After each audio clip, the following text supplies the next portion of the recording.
Atikur Rahman, this is not barred by Places of Worship Act. This plea is maintainable.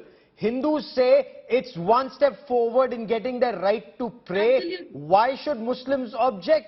It was, after all, according to the Hindus, a mosque made by demolishing an ancient Hindu temple, and that too a Swayambhu Jyotirling, one of the holiest Hindu sites, or the desecration was and demolition was ordered by Aurangzeb. Why should that symbol of Aurangzeb's tyranny remain even today, sir?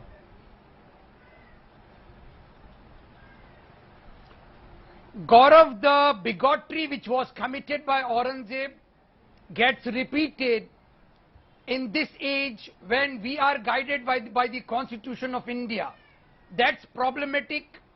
The temple of democracy which created the 1991 Places of Worship Act is being, sidelined with the bigotry temple, people erecting it in the name of religion.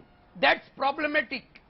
Why don't the government of India come clean and act upon a 2 years, pending this thing on the parliament to repeal or amend the 1991 Places of Worship Act? So you are saying Aurangzeb ordering the demolition. No, I want to understand from you, sir.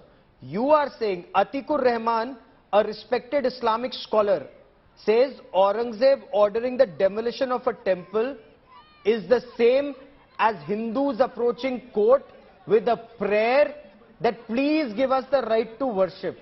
It is the same. It's equal bigotry. Is this what you're saying? Yeah, because Aurangzeb was not guided by the Constitution at that particular moment. It was the king and the emperor which ruled.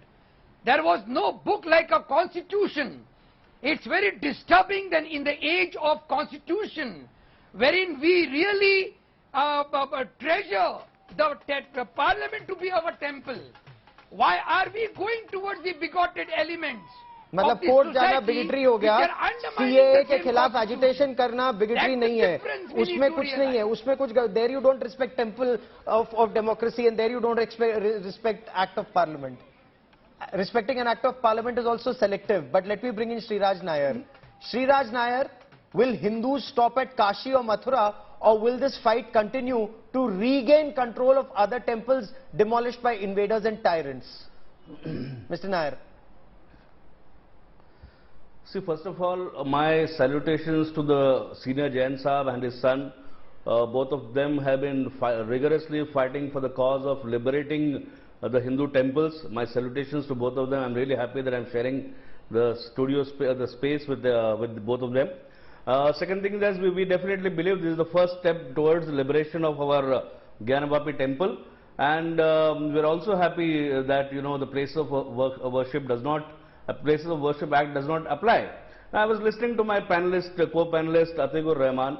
Now, nowhere in this world we have to understand, first of all, we have to understand the Hindu civilization is the indigenous civilization of this land.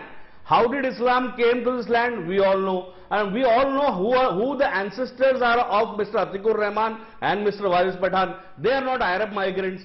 First of all, they have to accept the reality and they have to treat the ailment of Stockholm syndrome, which they are ailing from. I repeatedly, Stockholm syndrome, they are ailing from that deadly disease. So they have to get rid of that. How long they will live in denial mode? They cannot buy a single inch in the Arab land. They cannot marry a local Arab girl. They cannot get citizenship. So and they are just, it's a daddy issue. Why are they looking towards the Arab world? Their ancestors were Varis Pathan wants to respond to you. Atikur Rahman wants to respond to you. The majority have to plead for their place of worship. Nowhere in this world they have to plead for the place of worship. We are rather, and the Hindus are decent enough that they have approached the courts. And let us respect the courts. They cannot, these people are selectively abiding by the constitution. Selectively they want to respect the judiciary. That cannot happen.